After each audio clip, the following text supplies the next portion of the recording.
हाल है। हाँ, बाकी बातें जो है लेक्चर ख़त्म करने के बाद करेंगे। प्रसाद और ये वो मिलेट जो तुम लोग कमेंट कर रहे हो ना। हम्म, सर हैंड रिवील हो गया, पूरी बॉडी भी कर दो। अच्छा अच्छा, चलो भाई, तो स्टार्ट करते हैं। पहले हम लोग देखते हैं जो हमें चीज़ें करनी है, उसके बाद बातें करेंगे। ठीक है, कि गाँव के मेरे 3 दिन के क्या एक्सपीरियंस रहे, है ना, वो आप लोगों के साथ में शेयर करूँगा, कुछ नए इनिशिएटिव्स शेयर करूँगा। ठीक है। लेकिन अभी स्टार्ट करते हैं मेटल्स एंड नॉन मेटल्स। ठीक, स्टार्ट किया जाए। धातु एवं अधातु, तो मेटल्स एंड नॉन मेटल्स हम लोग पढ़ने वाले हैं। सबसे पहले तो हम इनके डिफरेंसेस के बारे में पढ़ेंगे कि इनकी जो फिजिकल कैरेक्टरिस्टिक हैं। ठीक है, सबसे पहले तो इनके हम फिजिकल यानी कि भौतिक विशेषताएं जिसको हम बोलते हैं, तो इनकी हम भौतिक विशेषताओं को पढ़ने वाले हैं, दैट इज फिजिकल फीचर्स के बारे में पढ़ने वाले हैं। तो यहाँ पर एक साइड में लिखे हुए मेटल्स और दूसरी साइड में नॉन मेटल्स यानी कि अधातु। अब मेटल्स क्या होते हैं? They are generally solids. Non metal भी सॉलिड या फिर आपको गैस के फॉर्म में देखने को मिलेंगे। जब मैं बोलता हूँ मेटल, ठीक है, अब जब मैं बोलता हूँ मेटल, आपने सुना होगा मेटल वर्ड, तो आपके दिमाग में क्या आता है? आप बताओ क्या आता है आपके दिमाग में?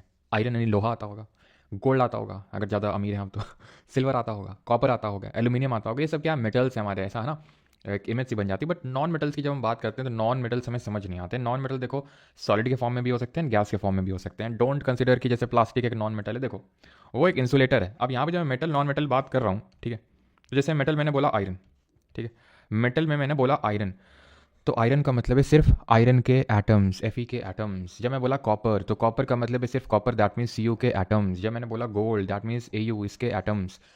ये एज मतलब ये क्या है? ये अगर हम देखें तो ये एलिमेंट्स हैं। अगर आपको इस मैटर प्योर वाला चैप्टर याद हो तो उसमें हम लोगों ने देखा था कि मैटर या तो प्योर होता है या इम्प्योर होता है। ठीक है, मैटर या तो प्योर होता है या इम्प्योर होता है। जब प्योर की बात करते हैं तो ये भी दो टाइप का होता है। ठीक है, एक तो एलिमेंट मैंने पढ़ाया था और एक कंपाउंड। ठीक है, अभी हम कंपाउंड नहीं पढ़ रहे हैं। जब हम acid base and salt chapter कर रहे होंगे, अगला वाला जो हमारा कल का लेक्चर होगा, तो वो काइंड ऑफ कंपाउंड होगा। अभी हम सिर्फ एलिमेंट लेवल की बात कर रहे हैं। जब मैं बोलता हूँ प्लास्टिक, तो प्लास्टिक में ऐसा नहीं कोई एक चीज़ है, बहुत सारी चीज़ें डली हुई हैं, तो वो एक मिक्सचर है। हम उसकी बात ही नहीं कर रहे हैं। हम यहाँ पर बात कर रहे हैं एक सिंगल एलिमेंट की। ठीक है, तो यहाँ पर नॉन मेटल सॉलिड भी होते हैं और गैस के फॉर्म में। जैसे कि हम नॉन मेटल इनहेल करते हैं। जब मैंने इनहेल किया अभी, तो मैंने क्या लिया? ऑक्सीजन लिया। वैसे तो नाइट्रोजन लिया, ऑक्सीजन लिया, कार्बन डाइऑक्साइड लिया, लेकिन ये चाहे जितना भी, जैसे हमारा ऑक्सीजन, ठीक है, अब कार्बन डाइऑक्साइड तो एक कंपाउंड हो जाएगा, बट अगर मैं बात करूँ ऑक्सीजन, तो वो एक एलिमेंट है। तो ये क्या है? एक नॉन मेटल है जो गैस के फॉर्म में है। और जो हमारी केमिस्ट्री है वो एक्सेप्शन यानी अपवादों से भरी पड़ी है। तभी यहाँ पर हम वर्ड भी यूज़ करते हैं जनरली। जनरली का मतलब है कि ज़्यादातर, सारे नहीं, एक्सेप्शंस हैं यहाँ पर, अपवाद हैं। यानी कि जनरली मेटल सॉलिड तो होते हैं, लेकिन जैसे जो हमारा मरकरी हो गया, यानी कि जिसको हिंदी में पारा बोलते हैं, ये लिक्विड होता है रूम टेम्परेचर पर। वहीं अगर हम नॉन मेटल्स की बात करें तो नॉन मेटल में जो ब्रोमीन होता है, ये लिक्विड होता है रूम टेम्परेचर पर। जनरली आपको सॉलिड या फिर गैशियस फॉर्म में देखने को मिलेंगे, लेकिन जो ब्रोमीन होता है that is liquid at room temperature. जो मेटल होते हैं उनमें हमें लस्टर देखने को मिलती है। लस्टर का मतलब होता है शाइनिंग। ठीक है, शाइनिंग इन द सन। ठीक है, तो शाइनिंग जो है मेटल्स में देखने को मिलती है, बट नॉन मेटल्स जो होते हैं वो नॉन लस्टरस होते हैं। ठीक है, नॉन मेटल्स नॉन लस्टरस यानी इनमें शाइनिंग नहीं होते। अगेन एक्सेप्शंस है। मेटल्स लस्टरस तो होते हैं, लेकिन जो लेड होता है जिसको हिंदी में शीशा बोलते हैं, उसमें चमक नहीं होती, उसमें लस्टर नहीं होती है। Non metals generally non lustrous होते हैं, इनमें चमक नहीं होती है। बट आयोडीन, डायमंड, ग्रेफाइट, इनमें आपको लस्टरस देखने, मतलब इसमें आपको शाइनिंग देखने को मिलेगी। अब सर डायमंड ग्रेफाइट का कंपाउंड नहीं है? बिल्कुल नहीं। अब जब हम परसों हमारा केमिस्ट्री का आखिरी चैप्टर पढ़ रहे होंगे, कार्बन एंड कंपाउंड, तो वहां देखेंगे डायमंड और जो ग्रेफाइट है ये कार्बन से ही मिलकर बने हुए हैं। कार्बन के अलावा यहाँ पर कुछ और चीज़ नहीं है, जो कि कार्बन के अपरूप यानी एलोट्रोप्स कहलाते हैं। तो इनमें हमें लस्टरस देखने को मिलती है, दो दे आर नॉन मेटल्स और derive from non metals. They are generally hard except alkali metals like lithium, sodium, potassium. अब हमने पीरियोडिक टेबल वाले चैप्टर में पढ़ा था कि जो फर्स्ट ग्रुप के एलिमेंट्स होते हैं उनको क्या बोलते हैं? Alkali metals. और रीजन भी मैंने बताया था कि क्यों बोलते हैं इनको एल्कली मेटल्स। लेकिन ठीक है, तो जनरली हार्ड होते हैं मेटल्स, लेकिन जो पहले ग्रुप के एलिमेंट हैं, lithium, sodium, potassium, rubidium, caesium, francium, तो ये सब क्या होते हैं?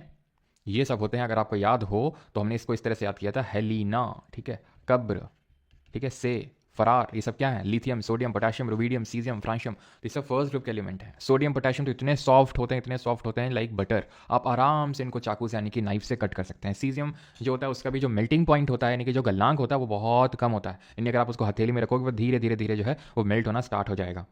ठीक है, yes they are electropositive in nature. ठीक है, तो alkali metals are soft metals that can be cut with a knife. They are generally soft. Non metals जो होते हैं वो जनरली सॉफ्ट नेचर के ही होते हैं।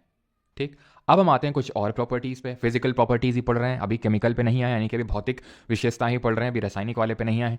इनका जो मेल्टिंग पॉइंट और बॉइलिंग पॉइंट है वो बहुत ज़्यादा होता है as compare to non metals. Again same reason, क्योंकि मेटल्स जो होते हैं वो बहुत सॉलिड होते हैं, इनकी जो डेंसिटी होती है वो बहुत ज़्यादा होती है, इनका जो घनत्व होता है वो बहुत ज़्यादा होता है। तो क्योंकि हाई डेंसिटी होती है तो उसकी वजह से इनका जो मेल्टिंग और बॉइलिंग पॉइंट है वो भी बहुत ज़्यादा होता है, यानी कि आप ये जल्दी फल्दी मेल्ट नहीं होंगे। ठीक है, वैसा तो है नहीं कि लोहा है थोड़ा सा तुमने हीट किया तुरंत पिघलना शुरू हो गया। क्यों? क्योंकि मेल्टिंग और बॉइलिंग पॉइंट इनका बहुत हाई होता है। बट एक्सेप्शंस हैं गैलियम और सीजियम। जैसे अभी मैंने आपको बताया कि सीजियम अगर आप हथेली में रखोगे धीरे धीरे वो तुरंत मेल्ट होना स्टार्ट हो जाएगा। क्यों? क्योंकि इनके मेल्टिंग पॉइंट्स होते हैं लो। ये किस ग्रुप से बिलोंग करते हैं? फर्स्ट ग्रुप से बिलोंग करते हैं। नॉन मेटल्स के low melting and boiling point होते हैं, बट एक्सेप्शंस यहाँ पर है डायमंड, ग्रेफाइट। ठीक है, अब जैसे कि अगर मैं बात करूँ डायमंड, तो ये it is the hardest natural substance no, यानी नेचुरली अकरिंग अगर हम हार्डेस्ट सब्सटेंस की बात करें तो वो आपका डायमंड ही है, हार्डेस्ट नेचुरल सब्सटेंस नोन। वैसे तो और भी हार्ड सब्सटेंस आपको मिल जाएंगे, लेकिन नेचुरली अगर हम बात करेंगे तो that would be diamond. Malleability की बात करते हैं यहाँ पर, तो मेटल्स जो होते हैं वो मैलिएबल इन नेचर होते हैं। If I am not wrong, इनको हिंदी में बोलते हैं नमनीय। यानी मैलिएबल का मतलब ये होता है कि इनको पीट पीट के थिन शीट्स में, पतली पतली चादर में ड्रॉ किया जा सकता है, यानी कि they can be beaten into thin sheets like gold, like iron, like aluminium, copper, silver. इन सब को अगर आप पीटोगे, ठीक है, तो ऐसा नहीं कि ये बिखर जाएंगे। जैसे कि नॉन मेटल्स होते हैं, उनको तुम पीटोगे, एक मारा हथौड़ा तुमने, बिखर जाएंगे। ऐसी प्रॉपर्टी को बोलते हैं ब्रिटलनेस, जहां बिखर जाते हैं। और ऐसा प्रॉपर्टी जहां पर पीटने पे ये पतले पतले ऐसा पतले होते जाते हैं, टूटते नहीं है, बिखरते नहीं है, उसको बोलते हैं malleability. So guys, be malleable not brittle, है कि नहीं? तो मैलिएबल होते हैं नॉन मेटल्स, नॉन मैलिएबल होते हैं, इनको आप पीटो और यहाँ पर कोई एक्सेप्शंस नहीं है। अब मैलिएबिलिटी में एक्सेप्शंस मेटल्स में क्या है? मरकरी, ये सर लिक्विड होता है रूम टेम्परेचर पे, बेचारे पीटे हुए को पीटोगे, शर्म नहीं आती तुम्हें? सोडियम पोटेशियम अभी बताया बहुत सॉफ्ट होते हैं, चाकू से यानी कि नाइफ से कट किया जा सकता है। जिंक थोड़ा सा ब्रिटल इन नेचर होता है, बेचारा बिखर जाता है हथौड़ी पड़ते ही। ठीक है, तो आपने देखा होगा ना, लोहार लोग होते हैं हमारे, ठीक है, इस तरह से रखे रहते हैं और दे दनादन पिटाई चलती रहती है किसकी? आयरन की। ठीक है, उसको पीट पीट के थिन पतला करते रहते हैं। डक्टाइल का मतलब क्या होता है? मेटल्स हमारे डक्टाइल होते हैं और नॉन मेटल्स नॉन डक्टाइल होते हैं। डक्टाइल का मतलब होता है उनको खींच खींच के लंबे लंबे तारों में, यानी कि they can be drawn into long wires, यानी कि उनको खींच खींच के लंबे तायर्स में लंबे तार में तब्दील किया जा सकता है। ये होता है डक्टिलिटी का मीनिंग। ठीक। बुक में नहीं है। जू, ये जू क्या होता है? जू क्या है भाई? चलो भाई, तो अगर हम यहां पर बात करें कि सबसे ज्यादा मैलिएबल और डक्टाइल कौन सा मेटल होता है, तो गोल्ड होता है सबसे ज्यादा। 1 ग्राम गोल्ड को आप ये समझ लो कि it can be drawn into 2 kilometre long wire. 2 kilometre लंबे तार में इसको कन्वर्ट किया जा सकता है सिर्फ 1 ग्राम गोल्ड अगर हम ले लें तो। ठीक है, तो डक्टिलिटी भी आप समझ गए। सोनरॉस, ये होते हैं मेटल। सोनरोसिटी क्या होती है?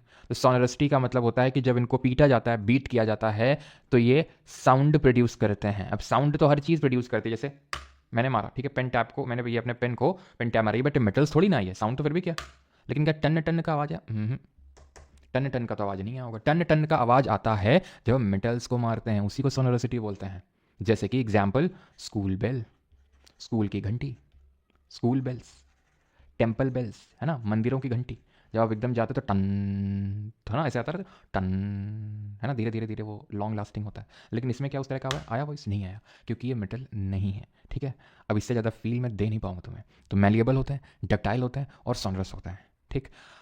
हाई डेंसिटी मैंने बता दिया है कि इनकी हाई डेंसिटी होती है। सोडियम पोटेशियम जो होते हैं ये फ्लोट करते हैं वाटर में, बहुत ही ज़्यादा रिएक्टिव होते हैं, और रिएक्टिविटी तो भी हम आगे केमिकल प्रॉपर्टीज से पढ़ेंगे। नॉन मेटल्स की लो डेंसिटी होती है एक्सेप्ट डायमंड, इसकी बहुत ज़्यादा डेंसिटी होती है। जैसे ना it is the hardest natural substance known. Stainless steel alloy of निकल, chromium and iron, German silver, ये सब क्या है? ये है प्रॉपर्टी, इसका बोलते हैं फॉर्म एलॉयज, यानी कि ये मिश्र धातु बनाते हैं। अभी मिश्र धातु एलॉय क्या होते हैं ये तो मैंने आपको थोड़ा सा पहले भी बताया था। ठीक है, जब हम लोगों ने इस मैटर प्योर वाला चैप्टर स्टार्ट किया था, कि जो एलॉय होते हैं ये हमारे क्या होते हैं? ये होमोजेनस मिक्सचर होते हैं। These are homogeneous mixture. और होमोजेनस मिक्सचर को हम और किस नाम से जानते हैं जरा बताएंगे? सॉलिड सॉलिड सॉल्यूशंस होते हैं ये। तो स्टेनलेस स्टील एग्जांपल है, एलॉय बनाते हैं, ये एलॉय नहीं बनाते हैं। एलॉय क्या होते हैं? जब हम एक से ज़्यादा मेटल्स या फिर उनमें से कुछ मेटल लेते हैं और नॉन मेटल को मिक्स कर देते हैं, उसको एलॉय बोलते हैं। जैसे मैंने मेटल लिया, ठीक है, मेटल और मेटल को मैंने मिक्स कर दिया, या फिर एक और मेटल लिया, मिक्स कर दिया, एक और मेटल लिया, चाहे कितने भी ले लो, वो उससे कोई लिमिट नहीं है, उसको एलॉय बोलेंगे। या फिर मेटल के अलावा तुमने बीच में नॉन मेटल भी ले लिया, जैसे स्टेनलेस स्टील की बात कर लेते हैं। ठीक। तो यहां पर निकल, क्रोमियम और आयरन का ये एलॉय है। लेकिन जब हम सिर्फ स्टील बोलते हैं, या फिर इन स्टेनलेस स्टील भी हमें अगर थोड़ी सी उसमें स्ट्रेंथ ऐड करनी होती है, तो we add carbon to it which provides it strength, वो उसको स्ट्रेंथ देता है। नॉन मेटल्स की जब हम बात करते हैं तो ये एलॉय नहीं बनाते, but carbon is alloyed with iron to form steel. जैसे अभी मैंने आपको बताया, कार्बन क्यों एलॉय किया जाता है, क्यों मिक्स किया जाता है? बिकॉज वो उसको स्ट्रेंथ प्रोवाइड करता है। Carbon is a non metal. Is that clear? German silver copper zinc और निकल का होता है। अभी सारे जो आपको याद करने वो लिस्ट लगा रखी है, वहां से आप याद कर लीजिएगा, ठीक है? Metals are good conductor of heat and electricity but non metals are bad conductor of heat and electricity. Reason क्या है? रीजन है कि इलेक्ट्रिसिटी पास होने के लिए फ्री इलेक्ट्रॉन्स की आवश्यकता होती है, और वो फ्री इलेक्ट्रॉन्स हमें सिर्फ मेटल्स में ही मिलते हैं, नॉन मेटल्स में नहीं मिलते हैं। इसलिए non metals are bad conductor of heat and electricity but metals are good conductor of electricity. Electricity के तो मैंने बता दिया कि इलेक्ट्रिसिटी तभी फ्लो होती है जब फ्री इलेक्ट्रॉन्स होते हैं, तो मेटल्स में होते हैं, नॉन मेटल्स में नहीं होते हैं। अब हीट का तो यार आपने भी एक्सपीरियंस किया होगा, अगर कोई मेटल रॉड आपने लिया होगा, जैसे गाँव में तुम लोग कितने लोगों को पता फुकनी के बारे में? चूल्हा होता है एक, ठीक है, और चूल्हे के लिए एक होती है फुकनी। फुकनी किस लिए होती है? कि जब आग बुझ जाए, मतलब आग हल्की सी डिम हो जाए, धीमे हो जाए, तो देखा हो तुमने यहाँ से फूंक मारी थी, ऐसे करके मारी जाती फूंक, और फिर जल जाते हैं कंडे वंडे जो होते हैं, जिनको उपले भी बोला जाता है, तो फुकनी बोलते हैं हमारे यहाँ। तो फुकनी देखा होगा तुमने, धीरे धीरे अगर उसको रखो तो गर्म हो जाती है, अगर आग में मतलब लगा के रखो तो उसका एंड गर्म हो जाता है। और नहीं तुमने देखा है, तुम बहुत कटे हुए इंसान थे, दुनियादारी से कोई मतलब नहीं था, बहुत तुम मतलब एक कमरे में बंद थे, तो कर लेना एक्सपेरिमेंट। एक आयरन की कोई रॉड लेना, कुछ भी मेटल हो, आयरन हो, बहुत अमीर हो तो गोल्ड की भी ले सकते हो, उसमें वैक्स लगा सकते हो यहाँ पे यहाँ पे यहाँ पे, फिर उसको फ्लेम में यहाँ पे रखना आग की लौ में, ठीक है, ऐसे फ्लेम में धीरे धीरे देखोगे ये मेल्ट होगी पहले, देन ये मेल्ट होगी, देन ये मेल्ट होगी। इसका मतलब है कि यहाँ पर हीट धीरे धीरे पास हो रही है through a process called as conduction. याद है ज्योग्राफी में कुछ पढ़ाया था, कंडक्शन, कन्वेक्शन, रेडिएशन और एडवेक्शन। एडवेक्शन की वजह से कौन सी विंड चलती है बताओ तो? लेड एंड जो मरकरी होता है, ये एक्सेप्शंस होते हैं, दे आर, लेड की अगर बात करें, not that much good conductor of electricity. ठीक, आगे बढ़ते हैं। मेटल्स जो होते हैं इनकी कैटाइनिक प्रॉपर्टी होती है और नॉन मेटल्स की अनायनिक प्रॉपर्टी होती है। अब कैटायन अनायन क्या होते हैं? जिनको हिंदी में धनायन और ऋणायन बोलते हैं। तो जो कैटायन होते हैं जिनको हिंदी में धनायन बोलते हैं, सर हमने गरीबी देखी है, आयरन की लेंगे, अच्छा अच्छा अच्छा, लू चलती है, बिल्कुल सही है। लू इज अ प्रोसेस, इज लू is a result of advection. Advection is what? Horizontal transfer of pressure, है ना, हॉरिजॉन्टल चेंज इन प्रेशर, तो उसकी वजह से लू चलती है हमारी, which is a local wind. किस लोकल विंड को स्नो ईटर के नाम से जानते हैं? कैटाइनिक प्रॉपर्टी का मतलब ये होता है जो मेटल्स होते हैं they lose electrons to form the cations which are positive charge ions. जैसे सोडियम की हम बात करते हैं तो सोडियम को हम Na पॉजिटिव के तौर पे भी लिखते हैं जब वो एक इलेक्ट्रॉन को लूज कर देता है।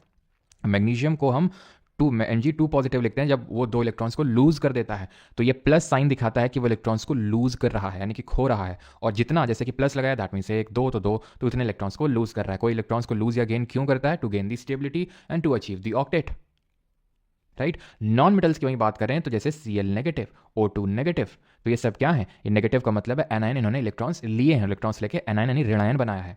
मेटल के ऑक्साइड बेसिक नेचर के होते हैं, नॉन मेटल के ऑक्साइड एसिडिक नेचर के होते हैं। ये आपको बात ध्यान रखनी है, बहुत इंपॉर्टेंट है, ठीक है। वैसे तो अभी हम देखेंगे इस चीज़ को केमिकल प्रॉपर्टी में भी, लेकिन उससे पहले मेटलॉइड क्या होते हैं ये वैसे हम पीरियोडिक टेबल वाले चैप्टर में भी देख चुके हैं। ये हमारे यहाँ पर पीरियोडिक टेबल में लेफ्ट साइड में होते हैं मेटल्स। जैसे हम लेफ्ट से राइट की ओर बढ़ते हैं हमें नॉन मेटल्स मिलते हैं, लेकिन बीच में होता है एक ट्रांजिशन जोन जहां पर हमारे होते हैं मेटलॉइड, जो मेटल जितने गुड कंडक्टर्स और नॉन मेटल जितने बैड कंडक्टर नहीं होते हैं, ठीक है। कौन कौन होते हैं? Boron, silicon, germanium, arsenic, antimony, tellurium and polonium. आज से सब 13 हो गया, इस तरह से हम लोगों ने कुछ याद किया था, याद है आपको? तो बोरॉन और सिलिकॉन हमारे इतने भी प्योर मेटलॉइड नहीं होते, लेकिन जैसे हमने बताया था कि इनको भी मेटलॉइड की कैटेगरी में रख देते हैं। लेकिन ये जो है जी आज से सब 13 हो गया, इस तरह से जो हम लोगों ने याद किया था, ये एकदम प्योर मेटलॉइड की कैटेगरी में आते हैं। लेकिन याद आपको सब रखने सातों के सातों। फिजिकल प्रॉपर्टीज को हम समराइज कर लेते हैं एक बार, देन आएंगे केमिकल प्रॉपर्टी में। कंडक्शन करते हैं इलेक्ट्रिसिटी का, यस। में non metals, no, exception graphite. Graphite क्या होता है ये मैं कार्बन एंड कंपाउंड वाले चैप्टर में आपको पढ़ाऊंगा, क्योंकि इसमें एक कार्बन 3 कार्बन से बॉन्डेड होता है, तो इसकी कुछ ऐसी बॉन्डिंग होती है जिसकी वजह से इलेक्ट्रिसिटी को ये कंडक्ट कर देता है। हीट का कंडक्शन, यस, ये नहीं करते हैं, अगेन ग्रेफाइट कर देता है। मैलिएबिलिटी हमने देखा था, दे can be beaten into thin sheets. इसका सबसे बेस्ट एग्जांपल अगर आप अपनी कॉमन लाइफ में देखना चाहते हैं तो जो चांदी का अर्क चढ़ा होता है किसमें? मिठाइयों में। मिठाई जो होती है ना, स्वीट, उसमें आपने देखा होगा चांदी का अर्क चढ़ा होता है। ज़्यादा अमीर घर से हो तो तुमने सोने वाली भी अर्क वाली मिठाई खाई, मैंने तो देखी भी नहीं आज तक, ठीक है। तो ये जो है, तो क्या होता है इसमें, किस प्रॉपर्टी का यूज़ किया जा रहा है? उसमें पतली सी अर्क जो है चढ़ाई गई है। क्यों? क्योंकि उसको बीट बीट के हम थिन शीट्स में ड्रॉ कर सकते हैं सिल्वर को, ठीक है। और यही नहीं, अभी और सुनिए क्या, कि हम जो सिल्वर की लस्टर प्रॉपर्टी का भी तो यूज़ करते हैं। भाई हम क्यों लगाते हैं चांदी का अर्क? तो वो चमकती भी है ना मिठाई, तो चमक क्यों आ रही है? लस्टर उसी को चीज़ बोलते हैं। एंड गोल्ड सबसे ज़्यादा जैसे होता है मैलिएबल होता है, तभी हमारे रदरफोर्ड जी ने अपने वो एक्सपेरिमेंट था अल्फा पार्टिकल स्कैटरिंग एक्सपेरिमेंट, उसमें उन्होंने गोल्ड की थिन फॉयल का यूज़ किया था, बिकॉज उसको हम पीट पीट के थिन शीट्स में ड्रॉ कर सकते हैं, ठीक है। तो मैलिएबिलिटी हो गया, डक्टिलिटी हो गया, लस्टरस भी हो गया, एंड सोनरस तो आप जानते हैं, make a ringing sound when it with hard object, yes, no, they make a dull sound like this. आते हैं केमिकल प्रॉपर्टीज पे। क्या यहाँ तक किसी को कोई डाउट है? अगर है तो जल्दी से बताएंगे, और अगर नहीं है तो भी बताएंगे। बिल्कुल, जो चिनूक होती है उसको हम स्नो ईटर के नाम से बोलते हैं। खाने में भी tasty kaju katli, okay okay. घर में कंगा है कंगी भी नहीं है। क्या बुक में चैप्टर क्या मिसिंग है क्या? ये बुक में चैप्टर मिसिंग है क्या? हम्म?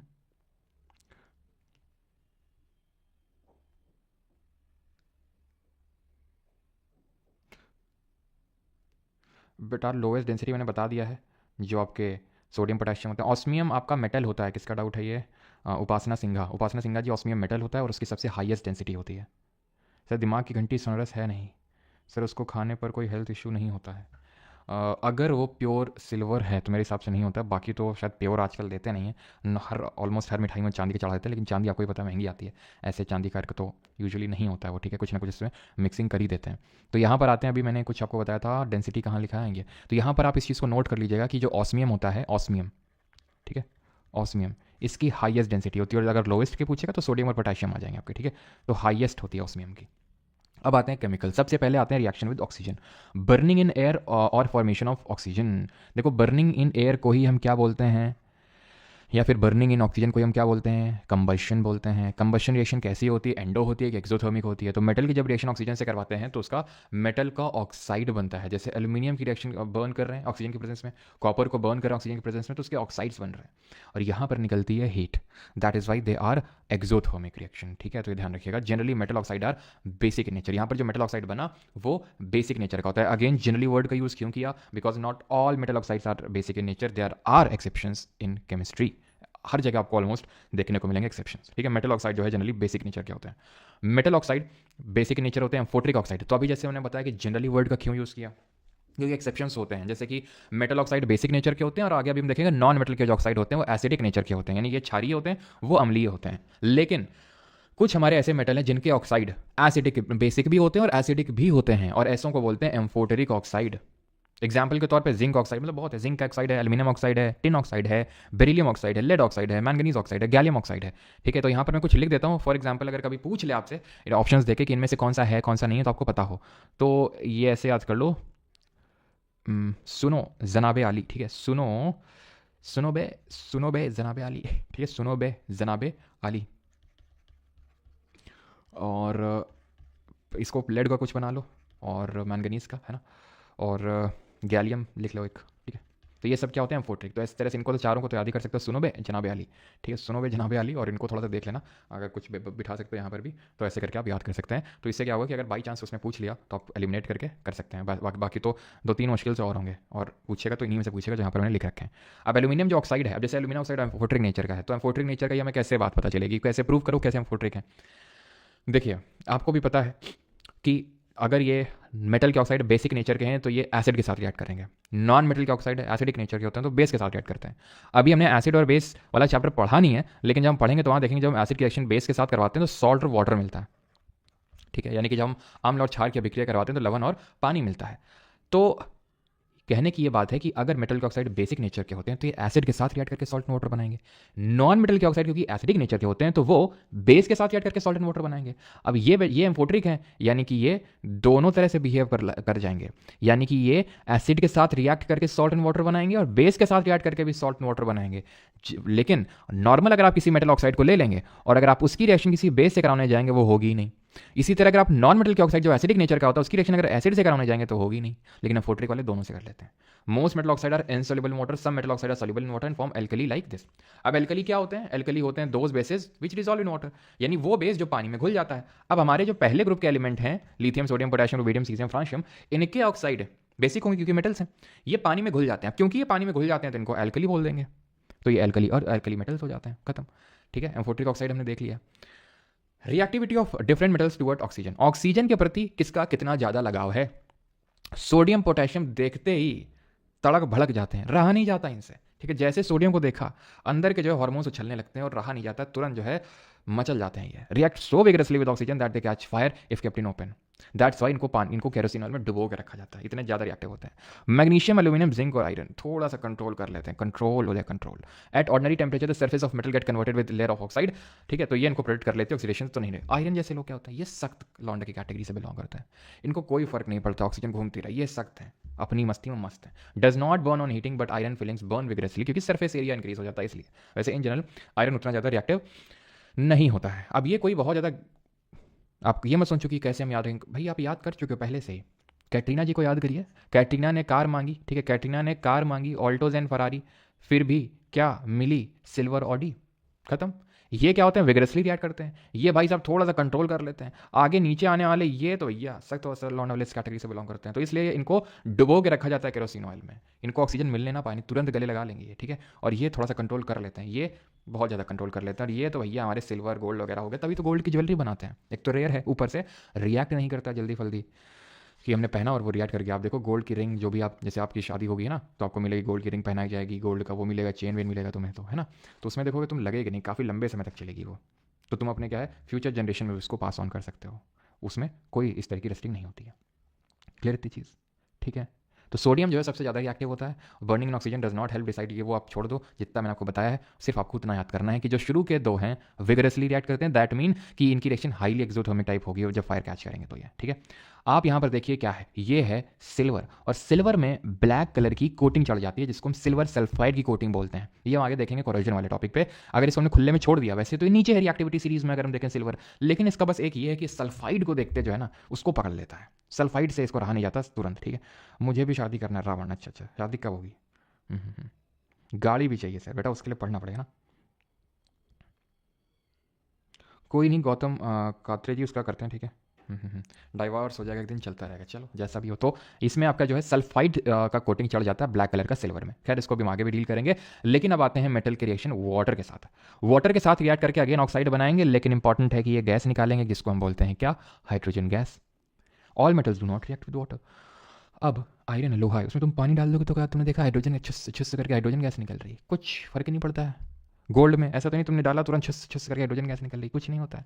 तो वही लिखा हुआ है all metals do not react with water. अब कौन रिएक्ट करता होगा, ये रिएक्ट करते होंगे, सिंपल, ठीक है। जो ऊपर वाले हैं तो पोटेशियम और सोडियम, इनको जो है कोल्ड वाटर में काम चल जाता है, react vigorously exothermic evolve H2 catches fire. यानी कि इनको गर्म अरम से काम नहीं, इनका ठंडे पानी से काम चल जाता है। यानी कि इन्होंने थोड़ा सा ठंडा पानी डाला, आए है मजा आ जाता है इनको, ठीक है, मजे ही मजे। कैल्शियम नीचे आते हैं, कैल्शियम कैल्शियम क्या होता है, इसको हॉट वाटर चाहिए, ठीक है। यहाँ पर ये आप चार्ट मत देखो, यहाँ पर जो मैं आपको बता रहा हूँ उसको देखना, ठीक है। रिएक्टिविटी सीरीज में एक सेकंड, यहाँ पर जो मैं रिएक्टिविटी सीरीज में आपको समझा रहा हूँ बस इसको ध्यान समझना, उस चार्ट को नहीं। तो कैटरीना ने, ठीक है, इसको आप याद करो, ये जो दो आपके पोटेशियम और सोडियम है ये विगरसली रिएक्ट करते हैं, बहुत भयंकर तरीके से रिएक्ट करेंगे, ये हाईली एक्सोथर्मिक रिएक्शन होगी, ठीक है। किससे, कोल्ड वाटर से, ठंडे पानी से।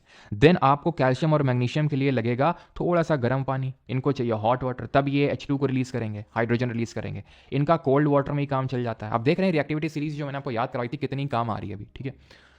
तो ये हॉट वाटर से रिएक्ट करेंगे। अब आप नीचे आ जाइए, ठीक है, जैसे ये अल्मीनियम जिंक वगैरह हो गए, इनको चाहिए बहुत भयंकर स्टीम, धधकता हुआ पानी, तब जाके ये कहीं H2 रिलीज करेंगे। और तुम नीचे आ जाओ यहाँ पे, इनको चाहे तुम किसी में भी डाल दो, ये कोई रिएक्शन नहीं करने वाले हैं। क्यों? क्योंकि ये लाइफ को फिगर आउट कर चुके हैं कि ये वाटर वाटर तो आते जाते रहेंगे, चाहे ठंडा हो चाहे गर्म चाहे धधकता हुआ भाप हो। अपने अंदर का जो सख्तपना है उसको तोड़ना नहीं है, एकदम सख्त होकर बैठना है। ऐसा नहीं तुरंत कोई आया हाइड्रोजन निकाल दी, तुरंत कोई हाइड्रोजन निकाल दी, तुम्हारी हाइड्रोजन नहीं निकलनी चाहिए। ये मेटल जो नीचे वाले हैं तुम्हें मोटिवेशन दे रहे हैं कि किसी को भी देखते हुए तुम्हारी हाइड्रोजन नहीं निकलनी चाहिए। संभाल के रखो अपने हाइड्रोजन को, कहीं और काम आएगी, ठीक। अब आते हैं कि वही, अब क्या आते हैं, वही सेम चीज़ है। सोडियम और पोटेशियम आप देख लीजिए, ठीक है, तुरंत H2 निकालेंगे, बहुत भयंकर हीट निकालेंगे, नहीं कि हाईली एक्सोथर्मिक की नेचर होगी। कैल्शियम भी निकाल देगा, एल्यूमिनियम भी निकाल देगा, आयरन भी, अगर बहुत ज़्यादा वही ना कि अगर आप स्टीम का यूज़ करेंगे तो आपकी ये निकालेगा, अगर बहुत ज़्यादा आप स्टीम का यूज़ करेंगे। बाकी के तो ये रिएक्ट नहीं करेंगे, ये आपका स्टीम से रिएक्ट कर जाएगा, ये हॉट वाटर से रिएक्ट कर जाएगा। भाई देखो, अगर अगर कोल्ड वाटर से रिएक्ट कर रहा है तो हॉट वाटर से तो करेगा ही, ये आप समझो, ठीक है। ये चीज़ आपको ध्यान में रखनी है। यहाँ पर मैग्नीशियम फ्लोट क्यों होने लगता है हॉट वाटर में, बिकॉज बबल्स बनने लगते हैं, इसलिए फ्लोट होने लगता है। क्लियर है यहाँ तक सभी को? अब हम एसिड के साथ रिएक्शन पढ़ लेते हैं मेटल्स की। तो मेटल्स को जो हम एसिड के साथ याद करते हैं तो अगेन हाइड्रोजन मिलती है, लेकिन सॉल्ट मिलता है यहाँ पर। यहाँ पर क्या मिल रहा था, ऑक्साइड मिल रहा था मेटल का, यहाँ पर सॉल्ट मिल रहा है। आप इसको ऐसे भी याद कर सकते हैं अगर आपको दिक्कत है तो, MASH. What is MASH? MASH stands for metal plus acid gives salt plus hydrogen. ये है मैश का concept, metal acid salt hydrogen. जैसे जिंक की रिएक्शन HCl के साथ करवाई, जिंक क्लोराइड मिला और हाइड्रोजन मिली। Clear? Reaction of metal with dilute HNO3। अब जो हमारा नाइट्रिक एसिड होता है यानी कि HNO3 जिसको नाइट्रिक एसिड बोलते हैं, ये क्या करता है, ये H2 रिलीज नहीं करता है। सॉल्ट तो बनाएगा लेकिन H2 रिलीज नहीं करता है। क्यों नहीं रिलीज करता है H2 हाइड्रोजन? क्योंकि हाइड्रोजन रिलीज होती तो है, लेकिन ये इतना भयंकर ऑक्सीडाइजिंग एजेंट होता है कि तुरंत उस हाइड्रोजन को बोलता है ये लो ऑक्सीजन ले जरा जल्दी से, और वो हाइड्रोजन क्या करता है, तुरंत ऑक्सीजन लेके H2O यानी पानी बना देता है। तो H2 की जगह H2O निकलती है। लेकिन मैग्नीशियम और मैंगनीज बोलते हैं बेटा HNO3 हमारे साथ ये गुंडागर्दी नहीं चलेगी, H2 ही निकालेंगे, ठीक है, चाहे तुम जितना ऑक्सीजन दे दो। लेकिन यहाँ पर डाइल्यूट चाहिए। डाइल्यूट का मतलब होता है जहां पर कंसंट्रेशन कम है। किसका? जैसे कि फॉर एग्जाम्पल एक ये है सोल्यूशन, एक ये है सोल्यूशन, ठीक है, ए और बी। अब इसमें क्या है, ये पानी है बहुत सारा, ठीक है। इसमें हो सकता है मैंने 1 ml अगर मैंने मान लेते हैं एसिड डाला है, और इसमें मैंने 5 ml एसिड डाला है, तो कौन ज़्यादा डाइल्यूट होगा, कंसंट्रेटेड? तो ये ज़्यादा डाइल्यूट होगा और ये ज़्यादा कंसंट्रेटेड होगा, यानी कि ये ज़्यादा स्ट्रॉन्ग ऐसे मतलब होगा ये, ठीक है। तो आपको थोड़ा सा डाइल्यूट HNO3 लेना है, तभी मैग्नीशियम और मैंगनीज जो है वो ऑक्सीडाइज, जो H2 निकलेगी इनसे वो H2 ही रहेगी, H2 नहीं बनेगी। लेकिन अगर आपने इनके केस में भी अगर हाईली कंसंट्रेटेड HNO3 ले लिया तो दिक्कत यहाँ भी पैदा हो जाएगी, H2 जो है H2O बनने के चांसेस हो जाएंगे। तो हमने क्या चीज़ सीखी? MASH. Metal acid will give salt and hydrogen, but nitric acid, that is HNO3, won't give you hydrogen, it will give you water. Why? Because nitric acid is a powerful oxidizing agent, but magnesium and manganese are the two metals which can evolve hydrogen gas with nitric acid also. But when the nitric acid is taken in the dilute form, metal और nitric acid अभी वो मैंने आपको बता दिया है, यहाँ पर मैंगनीज और मैग्नीशियम का केस अलग है, बट नॉर्मल केस में H2O, ठीक है। कॉपर जो होता है ये डाइल्यूट HCl के साथ नहीं रिएक्ट करता, सबके अपने अपने नखरे होते हैं। तो कॉपर जो होते हैं बोलते हैं HCl से हमारी नहीं बनती है, तो उसके साथ तो हम रिएक्ट बिल्कुल भी नहीं करेंगे, ठीक है। अब हम आते हैं एक्वा रेजिया में। ये क्या होता है? एक्वा रेजिया क्या होता है ये? तो एक्वा रेजिया होता है जिसको हम रॉयल वाटर बोलते हैं। ये 2 एसिड से मिल के बनता है, हाइड्रोक्लोरिक एसिड और नाइट्रिक एसिड 3:1 के रेशियो में। ये क्या होता है? तो अभी हमने देखा था कि जो नीचे वाले मेटल होते हैं हमारे, जो नीचे वाले जो मेटल होते हैं जैसे गोल्ड, प्लैटिनम, ये रिएक्ट नहीं करते हैं वाटर और स्टीम वगैरह से। लेकिन गोल्ड क्या होता है ना, बोलता है वैसे तो मैं बड़ा सख्त लौंडा था, लेकिन यहाँ मैं पिघल गया। कहाँ? एक्वा रेजिया में, ठीक है। तो एक्वा रेजिया क्या होता है? ये गोल्ड और प्लैटिनम तक को डिजॉल्व कर लेता है, जो कि बहुत ही कम रिएक्टिव मेटल्स होते हैं। लेकिन ये इसी रेशियो में होना चाहिए, 3:1 के रेशियो में। याद कैसे रखेंगे आप? याद ऐसे रखेंगे कि HCl, ठीक है।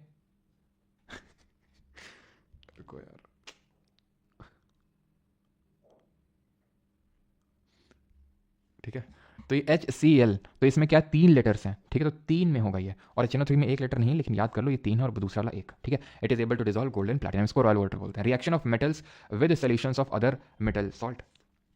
जब हम किसी धातु की क्रिया दूसरे धातु के सॉल्ट से करवाते हैं तो क्या मिलता है? मेटल 1 है, मेटल 2 सॉल्ट है, मेटल 1 सॉल्ट और मेटल। बेटा कौन सी रिएक्शन है बता दो। नहीं, मैंने चप्पल पहन रखी है, जल्दी से बता दो, जल्दी बताओ। इस रिएक्शन को मैं कौन सी रिएक्शन बोलूंगा? गंगा जल याद आ गई रॉयल वाटर से। बेटा वो रॉयल वाटर नहीं होता है, उसको तेजाब बोलते हैं, ठीक है। सर गांव से किसी को ले आए हो क्या? बहुत शर्मा रहे हो। अच्छा, तुमको एक ऐसा लग रहा है कि भाई शर्मा हाँ, डिस्प्लेसमेंट रिएक्शन बिल्कुल सही है सभी का। सबका सही, डिस्प्लेसमेंट विस्थापन विधि, जहां पर हमने किस तरह से पढ़ा था? किस तरह से पढ़ा था? मुरली विजय, दिनेश कार्तिक, है ना, और वो जो उनकी वाइफ थी। फिर हमने इस तरह से पढ़ा था कि किस तरह से यहाँ पर मेटल 1 मेटल 2 को उसके सॉल्ट से डिस्प्लेस कर देता है, लेकिन वो तभी डिस्प्लेस कर पाएगा if the metal 1 is more reactive then the metal 2। The more reactive metal replaces the less reactive metal. Clear? जैसे कि अगर हम मान लें, कौन कर रहा है कॉल बार बार, ठीक है। अगर यहाँ पर अगर हम कॉपर का मान लेते हैं, जैसे कि ये रिएक्टिविटी सीरीज मैंने आपको बताई थी, कैटरीना ने कार मांगी, ठीक है, ऑल्टो, जेन, फरारी, इस तरह से हम लोगों ने याद किया था, ठीक है। अब मान लेता हूँ मैं कि यहाँ पर मैंने ले लिया Fe2SO4, ठीक, और अब यहाँ पर मैंने ले लिया कॉपर। तो क्या आपको लगता है ये कॉपर इसको रिप्लेस कर देगा? द आंसर इज नो, ये रिएक्शन पॉसिबल ही नहीं है। क्यों? क्योंकि copper is less reactive than iron. Altos and Ferrari फिर भी क्या मिली, यानी कॉपर नीचे है आयरन से, तो वो कम रिएक्टिव है, तो वो डिस्प्लेस नहीं कर पाएगा आयरन को उसके सॉल्ट से, तो वो रिएक्शन फेजिबल नहीं होगी। अब आते हैं नॉन मेटल्स पे। नॉन मेटल्स बस 5 मिनट का है, ठीक है। मेन तो मेटल्स था, मेटल हमारा खत्म हो गया। तो नॉन मेटल की रिएक्शन किस तरह से होती है ऑक्सीजन में? Non metal do not react with water, steam और डाइल्यूट एसिड, ये रिएक्शन करते ही नहीं है, तो इनके हम क्या ही रिएक्शन पढ़ेंगे? बाकी फिजिकल कैरेक्टरिस्टिक तो हमने पहले ही पढ़ ली थी।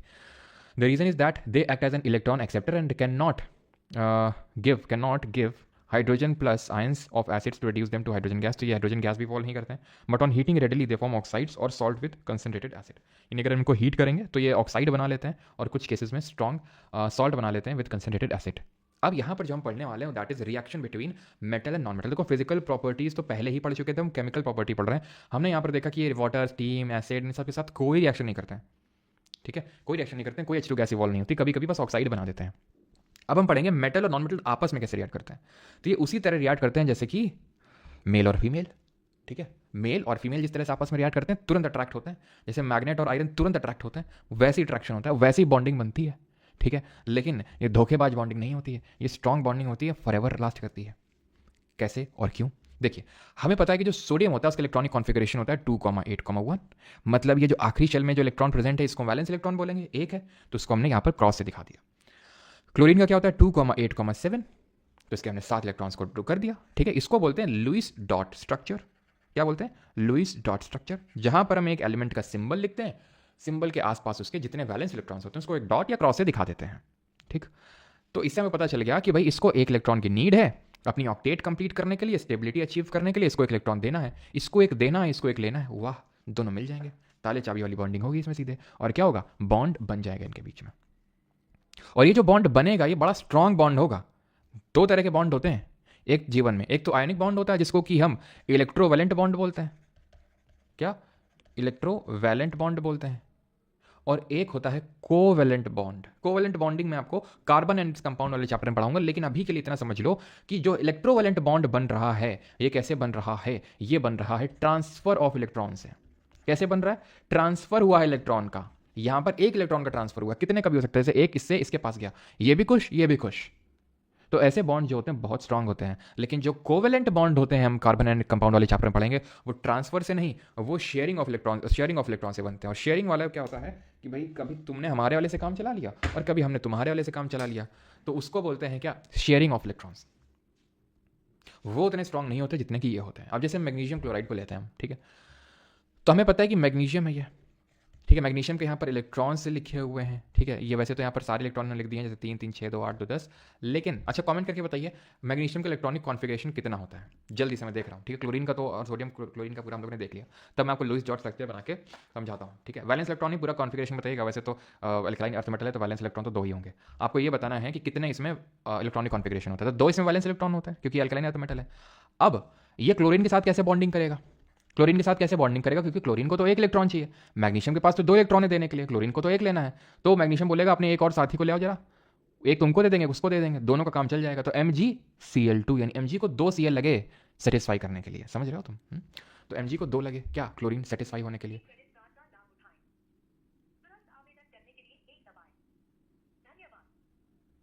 क्या भैया ये सब, ये क्रेडिट कार्ड वाले बहुत कॉल करते हैं। क्रेडिट कार्ड बनवाना नहीं, बनवाना भाई, जाता ही ना मैं कहीं, तो शॉपिंग वॉपिंग कुछ है। 2,8,2 समझ गया, कुछ ज़्यादा ही। अच्छा अच्छा अच्छा अच्छा। तो यहाँ पर आप समझ गए, तो क्लोरीन जो है ये एक इलेक्ट्रॉन है, ये क्लोरीन एक इलेक्ट्रॉन ये। अब आपको ये तो पता है ना कि फॉर्मूला किस तरह से लिखते हैं? समझ गया, ठीक है, बिल्कुल सही है सभी का 2,8,2। बाकी आपको फॉर्मूला लिखना तो आता है ना, जैसे कि मैं कुछ भी बोल दूं, जैसे मैग्नीशियम ऑक्साइड का लिखो, मैग्नीशियम क्लोराइड का, तो आपको पता है क्या करना होता है? सिंबल लिखिए, नीचे उसकी वैलेंसी लिखिए, क्रॉस मल्टीप्लाई कर लिए, सिंबल वाला फॉर्मूला आपका आ जाता है तुरंत, ठीक है। लेकिन यहाँ पर मैं आपको पूरा बॉन्डिंग समझाने के लिए मैंने ड्रॉ किया।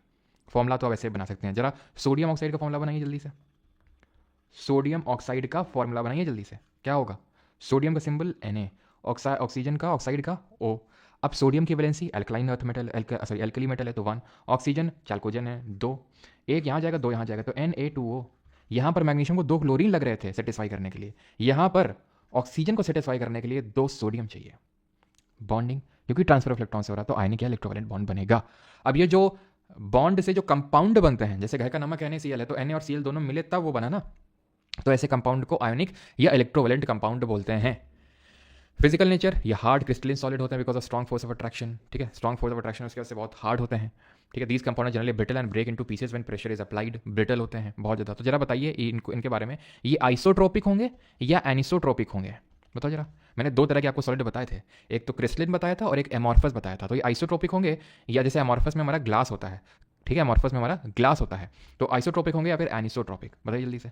ये जब मैंने बैच में क्वेश्चंस करवाए थे तो मैंने बताया था इस चीज़ को। मेल्टिंग और बॉइलिंग पॉइंट की अगर बात करेंगे तो ये बहुत हाई होंगे। क्यों? क्योंकि बॉन्ड बहुत स्ट्रॉन्ग है और जब आपको इस बॉन्ड को तोड़ना होगा तो नॉर्मली तो टूटेगा नहीं, बहुत ज़्यादा आपको temperature, large amount of energy की रिक्वायरमेंट होगी to break this bond. Solubility, this compound soluble in water, polar solvent होते हैं जैसे इन वाटर, जो कि हमारा पोलर सॉल्वेंट होता है जिसमें कुछ ना कुछ हमारी पोलैरिटी होती है। ठीक है, उस पर डेप्थ में जाओ कि पोलैरिटी और ये नॉन पोलैरिटी, क्योंकि 11th-12th के टॉपिक है। लेकिन आप ये समझो कि जैसे हमारा नमक होता है, ठीक है, तो इलेक्ट्रोवेलेंट होता है। ठीक है, वो क्या होता है?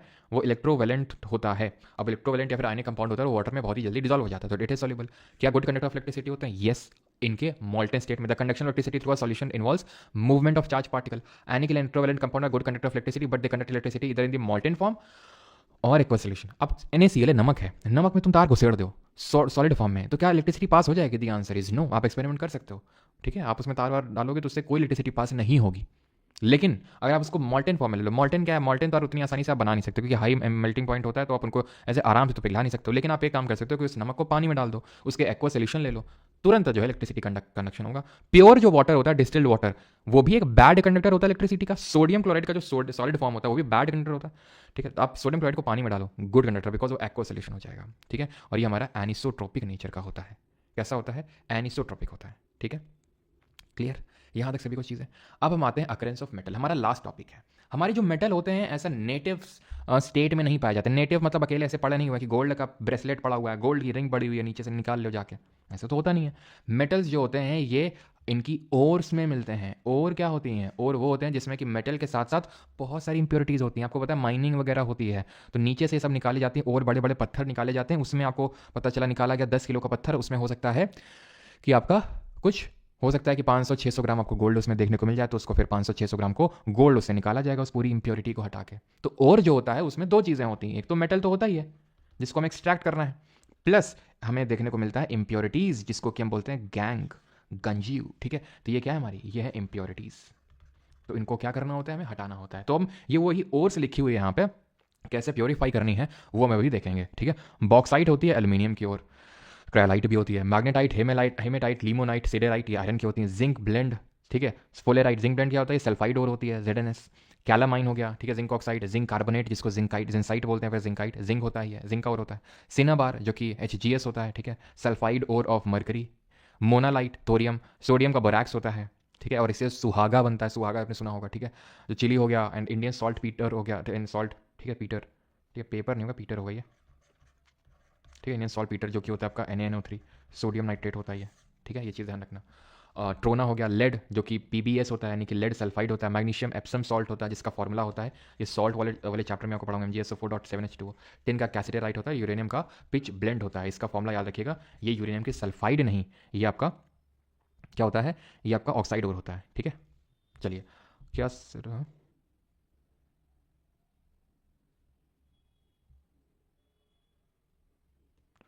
ना ना ना ना, वो आपका सोडियम नाइट्राइट होता है। ठीक है, वो सोडियम नाइट्राइट होता है वो आपका। चलो आगे बढ़ते हैं, कोरोजन पे आते हैं। अब ये कोरोजन क्या होती है? तो मैंने आपको बताया था ये एक तरह की ऑक्सीडेशन रिएक्शन होती है। कोरोजन हो गया हमारा, और जो रैंसिडिटी होता है ये हमारी ऑक्सीडेशन रिएक्शन होती है। इनमें होता क्या है? ये जो मेटल है इनकी सरफेस पे ऑक्साइड की लेयर चढ़ जाती है। जैसे कि आयरन में आयरन ऑक्साइड की लेयर चढ़ेगी तो रेडिश ब्राउन कलर का जंग देखने को मिलता है जिसको हम रस्टिंग बोलते हैं। कॉपर में ग्रीन कोटिंग चढ़ती है कॉपर कार्बोनेट की। सिल्वर मैंने बताया था सिल्वर सल्फाइड की, ठीक है, सल्फाइड की क्या चढ़ती है? ब्लैक कोटिंग चढ़ती है सिल्वर सल्फाइड की। टाइटेनियम को बोट बनाने में यूज किया जाता है बिकॉज ये सी वाटर में करोड नहीं होता जल्दी। तो सिल्वर, कॉपर और आयरन।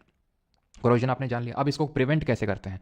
तो पहला मेथड तो प्रिवेंट करने का है कोरोजन का कि आप गैल्वेनाइजेशन कर दो, जो कि यूजुअली हम आयरन के लिए यूज करते हैं। Protecting steel and iron from rusting by coating them with a thin layer of zinc. ये एक मैनुअल प्रोसेस है। मैनुअल का मतलब होता है कि इसको आराम से हाथ से ही इसमें तुरंत जो है परत चढ़ाई जा सकती है, ऐसे कोई दिक्कत होती नहीं है। लेकिन वहीं अगर हम बात करें एनोडाइजिंग की, तो एनोडाइजिंग आपका एक इलेक्ट्रोलिटिक प्रोसेस होता है। इसमें हम क्या करते हैं? Process of forming thick layer of aluminium. Metals like aluminium, magnesium, titanium can be oxidised to anodise. यानी एनोडाइजिंग में क्या करते हैं? एल्यूमिनियम की ऑक्साइड की लेयर यहाँ पर हम चढ़ाते हैं, और ये सिर्फ हम एल्यूमिनियम में नहीं बल्कि मैग्नीशियम और टाइटेनियम में भी इसको हम करते हैं। ठीक है, टू प्रिवेंट दी कोरोजन। इसको एल्यूमिनियम को हम एयरक्राफ्ट इंडस्ट्री में यूज करते हैं, ये चीज़ आपको पता होनी चाहिए। पिच ब्लेंड क्या चीज़ नहीं, आपका वो यूरेनियम ऑक्साइड होता है UO2 जो यहाँ पर मैंने लिखा है। ठीक, चलो तो आगे बढ़ते हैं। और do you know aluminium is more reactive than iron but aluminium is less easily corroded by iron because oxygen forms a protective oxide layer, क्योंकि ऑक्सीजन जो होती है वो एल्यूमिनियम में एक प्रोटेक्टिव ऑक्साइड की लेयर चढ़ा लेती है, जिसकी वजह से एल्यूमिनियम उतना खराब नहीं होता है। Formation of alloy. अब एलॉय जो होता है ये भी एक तरीका होता है किसका, कोरोजन को प्रिवेंट करने का। ठीक है, कोरोजन को प्रिवेंट किस तरह से, जैसे आपने देखा होगा कि कभी स्टील में जंग लगती है, नहीं लगती। स्टील सालों साल चलता रहता है। क्यों? क्योंकि उसमें उसको हमने इस तरह से बनाया है, इस तरह से मिलावट करके बनाया है कि उसमें वो चीज़ लगेगी नहीं। जैसे आपने देखा होगा जो आपका मेहरौली पिलर है ना, जो दिल्ली में कुतुब मीनार के पास, आप में से काफ़ी लोगों को पता भी होगा कि उसमें जंग नहीं लगती है। वो गुप्ता एरा के टाइम पे बना था, लेकिन आज तक उसमें जंग नहीं लगी है, जबकि वो खुले में एकदम इंस्टॉल्ड है वो, है ना। ऑक्सीजन और ठीक है के डायरेक्ट कॉन्टैक्ट में, रेन वाटर के डायरेक्ट कॉन्टैक्ट में, लेकिन मॉइस्चर के डायरेक्ट कॉन्टैक्ट में, लेकिन फिर भी कुछ नहीं होता। क्यों? क्योंकि उसमें इस तरह से उसको कुछ बनाया गया होगा मतलब एलॉय टेक्निक का यूज़ करके, कि उसमें अभी तक कोई जंग नहीं लगी। जैसे ब्रास की अगर बात करें तो कॉपर और जिंक का एलॉय होता है, तांबे और जस्ते का। ब्रॉन्ज जो होता है वो कॉपर और टिन का एलॉय होता है। सोल्जर की अगर बात करेंगे तो टिन और लेड का होता है। ठीक है, बेल मेटल कॉपर टिन का होता है। गन मेटल कॉपर टिन और जिंक। ठीक है, जिंक के साथ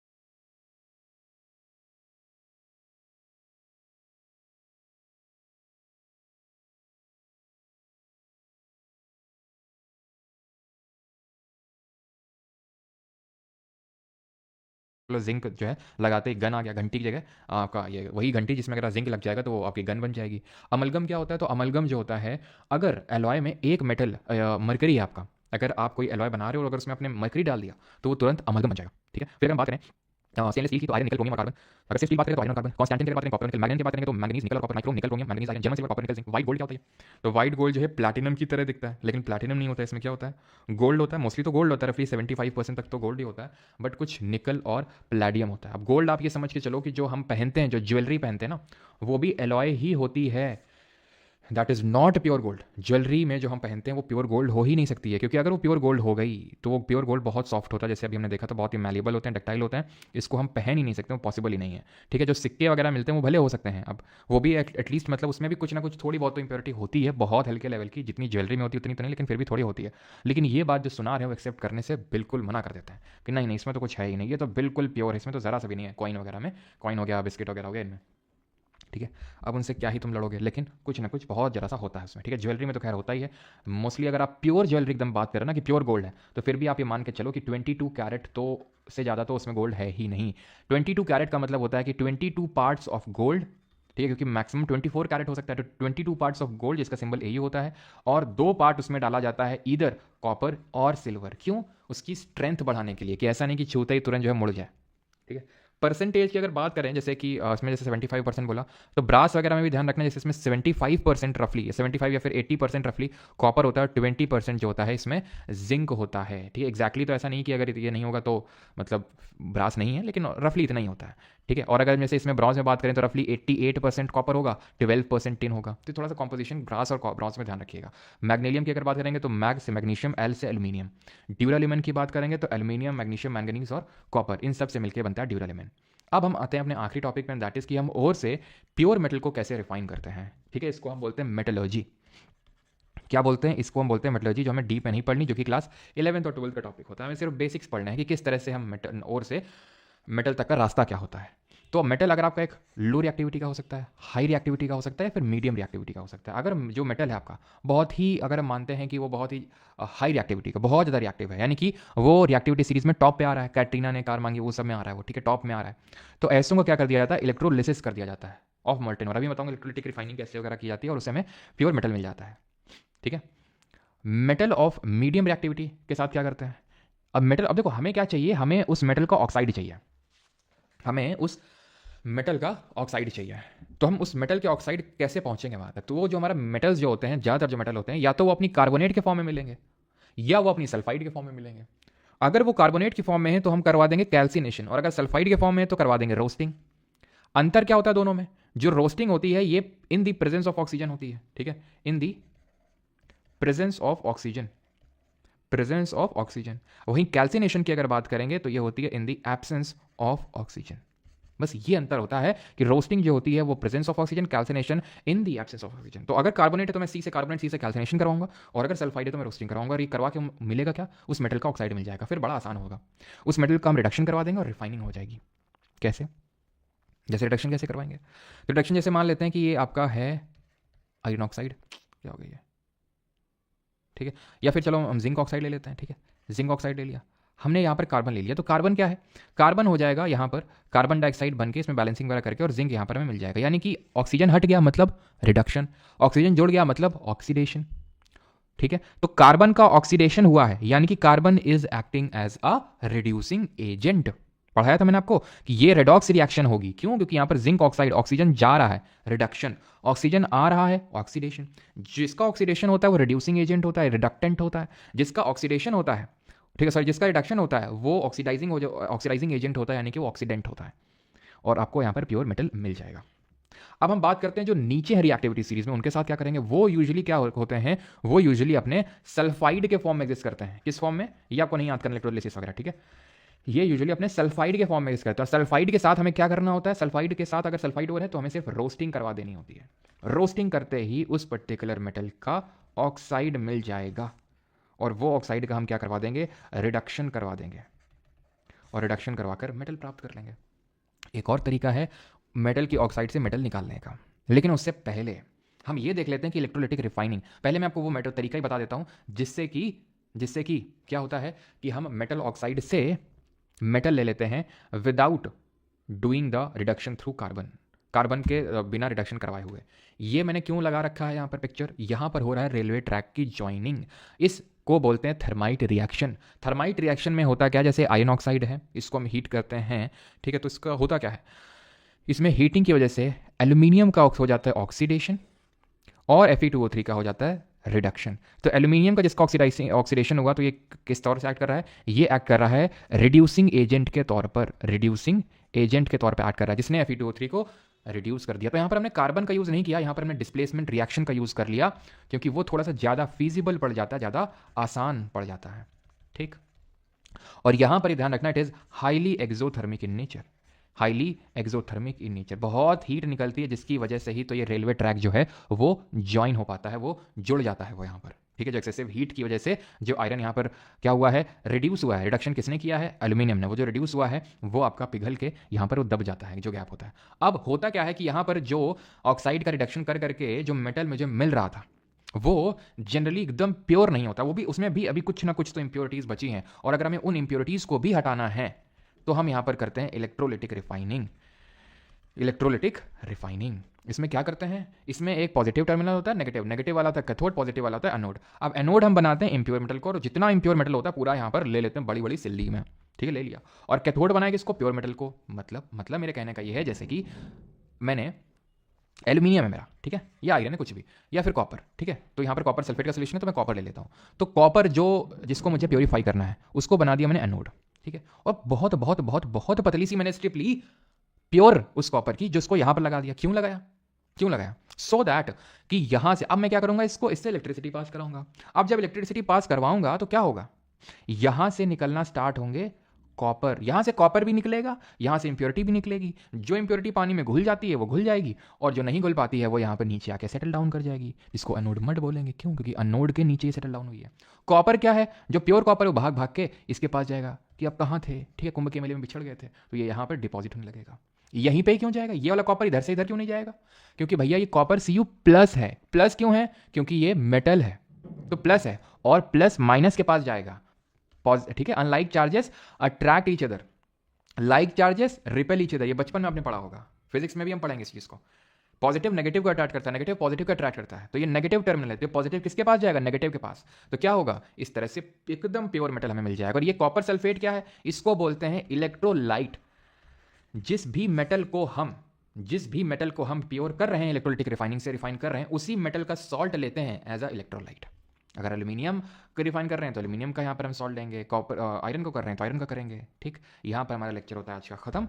अब हम क्या करेंगे, क्वेश्चंस करेंगे, ठीक, तो क्वेश्चंस करते हैं जल्दी से और आप देखिए आपने कितनी चीज़ें सीखी और कितनी नहीं सीखी। ठीक है, और यहाँ से जाके आप डाउट पूछ सकते हैं चैट सेक्शन में जाके। ठीक है, स्टेप 1 यहाँ पर जाइए, आपको इंस्टॉल करिए। स्टेप 2 चैट पर जाइए। स्टेप 3 यहाँ पर अपना मैसेज टाइप कर सकते हैं और अपना डाउट पूछ सकते हैं बैच के रिगार्डिंग, मतलब एनरोलमेंट। जो लोग बैच में उनके लिए नहीं है ये, जो बैच में उनके लिए तो अलग से एक मिलता है अंदर ही आपका। ठीक है, हिंदी बुक में चैप्टर नहीं है, कोई नहीं, मैं इसका कुछ जुगाड़ करवाता हूँ, नहीं वो तो मैं डला दूंगा इसको टेलीग्राम पे, सो दैट आप लोग इसको अच्छे से कर लें। ठीक है, क्लियर। सर आपके गाँव में ना कुछ सत्संग हाँ, तो आप जो है मैं तो बाद में शेयर करेंगे, बाद में बातचीत करेंगे कि गाँव में क्या क्या एक्सपीरियंस रहा, क्या मैंने इनिशिएटिव से हासिल किया। Which of the following metals does not react with oxygen, water और एसिड्स। निम्नलिखित में से कौन सी धातु ऑक्सीजन, जलीय अम्लों से अभिक्रिया नहीं करती है? सोडियम, कॉपर, आयरन या गोल्ड। अब सबसे कम रिएक्टिव ढूंढो कौन सा इसमें। सिंपल, ये सब रिएक्ट कर जाते हैं ना, ये तो वैसे भी रिएक्ट करता है, जो गोल्ड होता है सबसे नीचे होता है, सी पे बगेन होता है। ये तो polymer produce hydrogen with cold water, cold water के साथ हाइड्रोजन प्रोड्यूस करते हैं, जो सबसे ज्यादा रिएक्ट होगा वो ठंडे पानी से हाइड्रोजन प्रोड्यूस करेगा। सोडियम होता है, पोटेशियम है नहीं, ठीक है sodium. Manganese is extracted by heating manganese oxide with aluminum powder. With the following statement with regard to the reaction is correct. It is exothermic, it is endothermic, it is produced as a salt. Manganese is more reactive than aluminum. जल्दी से बताइए, जल्दी से बताइए। यहाँ पे पूछ रहा है कि इनमें से कौन सा स्टेटमेंट सही है, और ये मैग्नीशियम नहीं है, ये मैंगनीज है। ठीक है, करें। तो अब यहाँ पर पहला स्टेटमेंट है कि एक्सोथर्मिक से हीट निकलती है। इसी वजह से मैंने आपको पहले लेक्चर पढ़ा दिया था, पिछला वाला आपका केमिकल रिएक्शन इक्वेशन।